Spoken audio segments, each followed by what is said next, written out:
The emerging two-tiered American justice system, a system that has one set of rules for lawless socialists and a set of rules for the rest of us.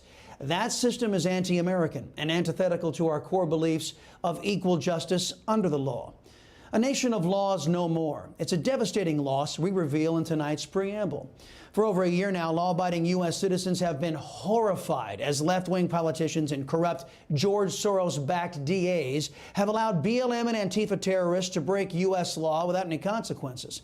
Earlier this year, leftist insurrectionists tried to break into the headquarters of the Portland Police Bureau's labor union in Portland, Oregon.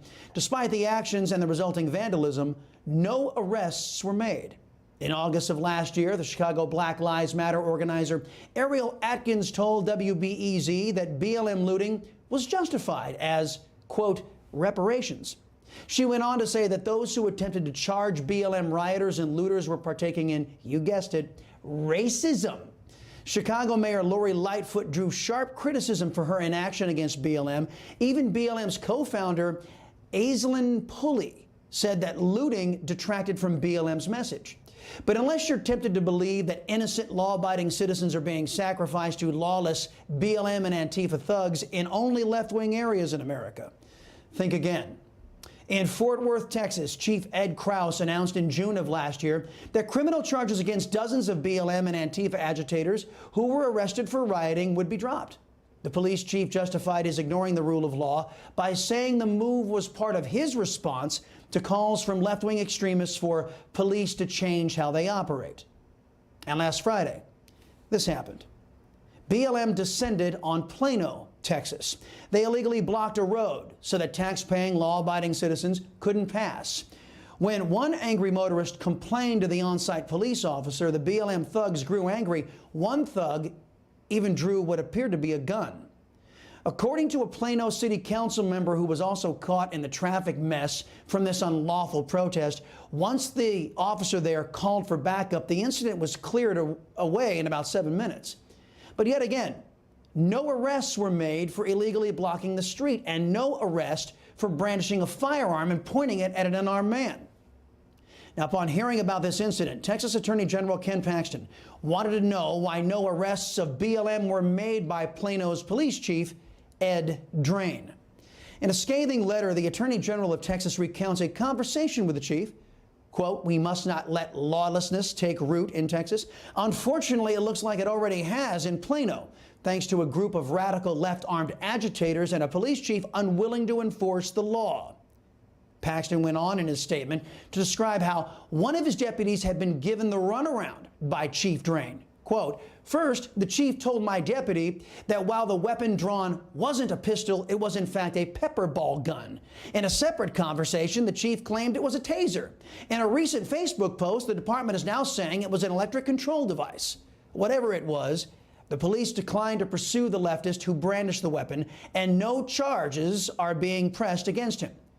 Paxton went on to say that Chief Drain was sympathetic to the lawless protesters. Second, the chief was anxious to excuse the rioters. Quote, you have to understand the situation, urged the chief. We have to negotiate with these people. Do you expect us to mass arrest the protesters? You know, that's not going to happen. To add insult to injury, the white man you guys saw in that video is the only person who Chief Drain wants to charge with a crime, a man who simply wanted the law enforced against BLM thugs who illegally blocked a street and allegedly brandished a firearm. Paxton concluded his statement this way. Too many are held back by politically motivated leaders, crippled by the woke agitators, now aiders and abettors to liberal lunacy.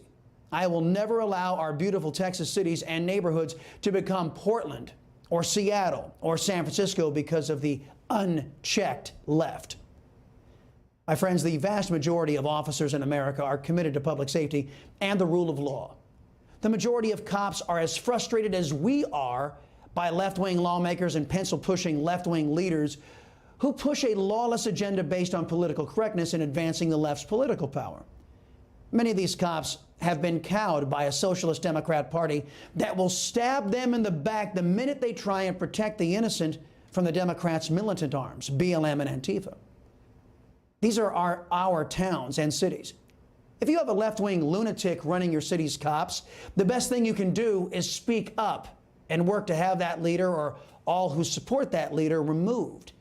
If these anarchist enablers are willing to sacrifice public safety simply to support and placate lawless thugs, if you work to get rid of them, you'd be doing your cops and the community a big service. Hey, I'm Rob Finnerty. Thanks for watching. If you enjoyed this video, please join the conversation in the comments below. Don't forget to subscribe, too. Hit the bell icon to be alerted to breaking news. And remember, there's a whole lot more on Newsmax TV, America's fastest growing cable news network. Newsmax TV, we're real news for real people.